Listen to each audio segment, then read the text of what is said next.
मैं अपने जीवन में उस बिंदु पर आ पहुँचा हूँ, जहाँ मुझे लगता है कि मैं पूरी तरह से नाकाम रहा हूँ। मैं स्कूल में एक सबसे अच्छा विद्यार्थी था और 10वीं कक्षा में अच्छे अंक पाने के बाद मैंने गवर्नमेंट कॉलेज में इलेक्ट्रॉनिक्स में डिप्लोमा करने के लिए दाखिला ले लिया। वास्तव में इस विषय में मेरी बिल्कुल भी रुचि नहीं थी और कॉलेज के लेक्चरार पढ़ाने में अच्छे भी नहीं थे। अब आखिरी इम्तिहान के बाद रिज़ल्ट भी आ गया और मैं एक विषय में फ़ेल हूँ। अब मुझे फिर से उस विषय के इम्तिहान में बैठने के लिए 1 साल इंतज़ार करना पड़ेगा। हालाँकि मेरे माता-पिता शांत हैं, लेकिन मेरे पास अपने दोस्तों और रिश्तेदारों को अपनी शक्ल दिखाने की हिम्मत ही नहीं है। बार-बार मन में यही आता है कि मुझे अपनी ज़िंदगी ख़त्म कर लेनी चाहिए और एक आध बार मैं अपनी कलाई में चीरा भी लगा चुका हूँ। 12वीं के इम्तिहान में मैंने 5 विषयों के औसत अंक 70.8% थे और भौतिक, रसायन और गणित को मिलाकर 58%। बंगलुरु की संयुक्त परीक्षा में मेरी रैंक 35,000 थी और मुझे मालूम था कि इस रैंक पर मुझे औसत दर्जे के इंजीनियरिंग कॉलेज में एक कोर्स मिलेगा जो कि मेरी पसंद का भी नहीं होगा। मेरे माता-पिता को मुझसे कोई उम्मीद नहीं बची और मेरे पिता कहते हैं कि मैं बेकार ही तुम्हारे ऊपर अपना सारा पैसा खर्च कर डाल रहा हूँ। तुम इतने मोटी बुद्धि के हो कि मुझे खुद को तुम्हारा बाप बताने में शर्म आती है। मुझे बताइए सर, क्या मैं एक असफल व्यक्ति हूँ? दरअसल आज मैं एक बुक पढ़ रही थी, आपका भविष्य आपके हाथों में, बाय एपीजे अब्दुल कलाम, और ये क्वेश्चन उन्हीं से किसी ने पूछा है, जिसका जवाब वो कुछ इस तरीके से देते हैं। हर मुसीबत, हर असफलता और कलेजे में उठने वाली टीस में ही छुपा होता है उसके हल का बीज। नेपोलियन हिल की लाइन से एपीजे अब्दुल कलाम जी इस आंसर की शुरुआत करते हैं।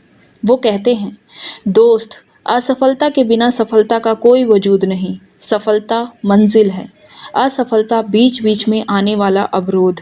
अगर आप बीच में पड़ने वाले इन अवरोधों को हिम्मत और पक्के इरादे के साथ पार कर जाते हैं, तो आप असफलता को हराकर जीवन में सफलता को प्राप्त कर सकते हैं। मैं आपको श्रीनिवासन रामानुज की कहानी सुनाता हूँ, जिन्हें दुनिया के महानतम गणितज्ञों में से एक माना जाता है।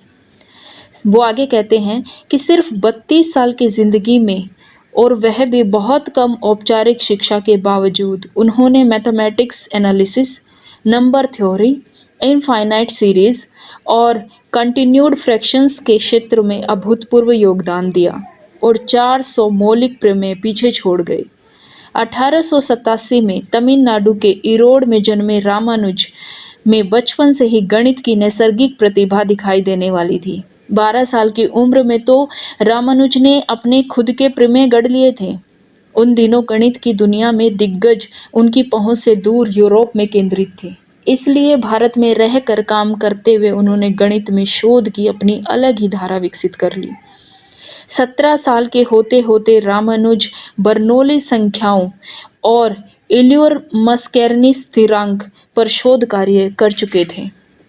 रामानुज को कुंभकोणम के गवर्नमेंट कॉलेज में पढ़ने के लिए छात्रवृत्ति मिली, जो कि बाद में उनके गणित को छोड़ दूसरे विषयों में फेल होने पर रोक ली गई। अलग से गणित में शोध के लिए उन्होंने दूसरे कॉलेज में दाखिला लिया, जबकि इस दौरान वह अपने गुजारे के लिए मद्रास पोर्ट ट्रस्ट के अकाउंटेंट जनरल के दफ्तर में क्लर्क के तौर पर भी काम कर रहे थे। जनवरी 1912 में रामानुज ने अपना कुछ काम कैम्ब्रिज यूनिवर्सिटी के ट्रिनिटी कॉलेज के प्रोफेसर जी.एच. हार्डी को भेजा। प्रोफेसर हार्डी ने रामानुज के काम को, उनकी प्रतिभा को पहचाना और उन्हें कैम्ब्रिज में आकर अपने साथ काम करने के लिए आमंत्रित किया। बाद में रॉयल सोसाइटी के फेलो बने और कैम्ब्रिज में के ट्रिनिटी कॉलेज की फेलोशिप भी मिली। रामानुज ने कैम्ब्रिज में 5 साल बिताए, जहां उनके 21 शोध पत्र प्रकाशित हुए। दुर्भाग्य से जीवन भर उन्हें स्वास्थ्य संबंधी समस्याएं घेरे रही। घर से दूर, विदेश में रहते हुए और दीवानगी की हद तक अपने गणित में डूबे रहते हुए शायद तनाव बढ़ने और शाकाहार की कमी के चलते इंग्लैंड में रामानुजन की सेहत और बिगड़ गई। 1919 में वे भारत लौटे तो बहुत बीमार थे। उन्हें तपेदिक यानी टीबी ने जकड़ लिया था। भारत लौटने के बाद जल्द ही सिर्फ 32 साल की उम्र में उनकी मृत्यु हो गई। वो आगे लिखते हैं कि रामानुज के सामने कौन सी मुश्किलें नहीं आई, लेकिन इतनी सारी कठिनाइयां भी उनकी प्रतिभा के आगे रुकावटें नहीं खड़ी कर सकी। हालांकि कष्ट और कठिनाइयां नुकसानदेह और नकारात्मक लगती हैं, लेकिन लंबे समय में जब कुछ संतुलित हो जाता है और यहाँ तक कि उनके शक्तिशाली सकारात्मक प्रभाव के आगे सारी दिक्कतें पीछे छूट जाती हैं। आगे एपीजे अब्दुल कलाम एक अन्य जर्मन दार्शनिक के बारे में बताते हैं। वो कहते हैं कि जर्मन दार्शनिक फ्रेडरिक नीत्शे ने बहुत अधिक सहा। अपने जीवन के ज़्यादातर समय उन्होंने भयंकर पेट दर्द, अत्यंत कष्टप्रद माइग्रेन के सिर दर्द को झेला, जिसमें वो कई कई दिन तक कुछ भी करने की स्थिति में नहीं रहते थे। उन्हें अपने खराब स्वास्थ्य की वजह से 35 साल की उम्र में स्विट्जरलैंड के बेसेल विश्वविद्यालय के प्रोफेसर का पद छोड़ना पड़ा और बाकी का जीवन तन्हाई में बिताना पड़ा। उनके दोस्त बहुत कम थे और बीवी या प्रेमिका कभी नसीब में नहीं थी, और उनके साथ काम करने वाले बुद्धिजीवियों ने उनके परंपरागत विचारों के कारण उनका बहिष्कार कर दिया। एक लेखक के तौर पर वो इस कदर असफल थे कि उन्हें अपनी किताबें प्रकाशित करवाने के लिए खुद खर्च करना पड़ता था, और उसके बावजूद उनकी बहुतेरी किताबों की दोबारा कागज बनाने के लिए लुगदी बना डाली गई, क्योंकि उन्हें खरीदने वाला कोई नहीं था। आखिरकार जब उनकी किताबों को पाठकों की प्रशंसा मिलनी शुरू हुई, तब तक उन्हें मानसिक अस्थिरता के लक्षण दिखाई देने लगे थे। 45 साल की उम्र में वो पूरी तरह मानसिक विकार के शिकार हो चुके थे, और फिर वो मानसिक और शारीरिक रूप से पूरी तरह अक्षम होकर अपने जीवन के आखिरी 10 साल अपनी माँ के साथ रहे। निश्ते में गजब का लचीलापन था, और वो हमेशा सोचा करते थे कि कष्ट उनके लिए फायदेमंद होंगे। वो अपनी पीड़ा को अपनी भावनाओं का सबसे ज़्यादा भला करने वाला मानते थे। उनके दर्शन के लिए ज़रूरी था, क्योंकि वही हम दार्शनिकों को अपने अंदर की सबसे गहरी गर्तों में उतरने को मजबूर करती हैं। मुझे शक है कि ऐसा कष्ट मनुष्य को बेहतर बनाता होगा, लेकिन मुझे इतना ज़रूर पता है कि गहरा ज़रूर बनाता है। उनका अपना अनुभव ये था कि जब इंसान बीमारी, अकेलेपन या अपमान के दौर से निकल कर आता है, तो जैसे उसको नया जन्म मिलता है, नई चमड़ी आ जाती है, और उसके साथ आनंद का रस लेने की बेहतर समझ भी आ जाती है। खलील जिब्राल ने भी अपनी किताब द प्रॉफिट में इससे मिलती जुलती बात कुछ यूं कही है कि गम आपके वजूद को जितना गहरा कुरेद देता है, उतना ही आनंद आपके अंदर ठहर पाता है। अब्दुल कलाम जी आगे बोलते हैं, मैं नहीं कहता कि हमें कष्टों का स्वागत करना चाहिए या फिर जानबूझकर उन्हें पाने की कोशिश करनी चाहिए, लेकिन जब कभी जीवन में हमारा उनसे सामना हो तो हमें साफ तौर पर यह ध्यान रखना चाहिए कि कष्टों के ऊपर से नकारात्मक लगने वाले स्तर के नीचे विकास और गहराई तक उतरने की संभावना छुपी है।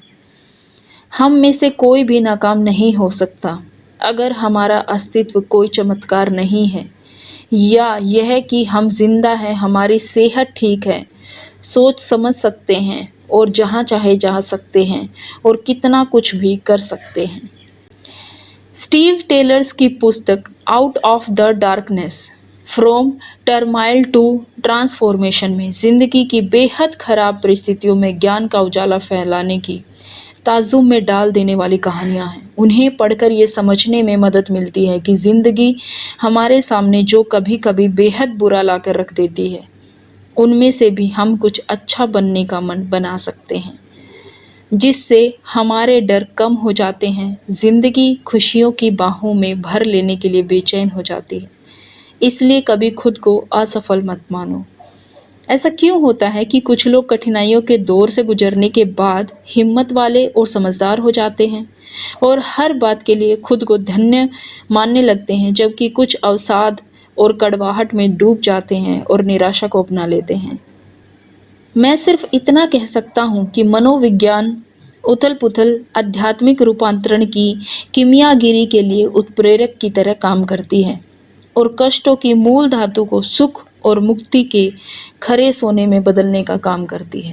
आध्यात्मिक दृष्टि से देखा जाए तो उथल-पुथल एक तरह से जागृति पैदा करने का काम करती है और मनुष्य की कष्ट से पार पाने की लगभग असीम क्षमता को व्यक्त करती है।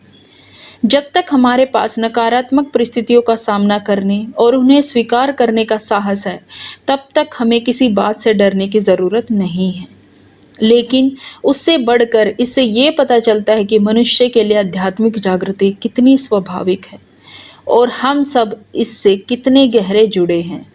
जिस कठिन परिस्थिति का आप सामना कर सकते हैं या कर रहे हैं, उसे अपनी आध्यात्मिकता का रस लेने और जीवन में कुछ सार्थक करने की नींव के तौर पर इस्तेमाल करें।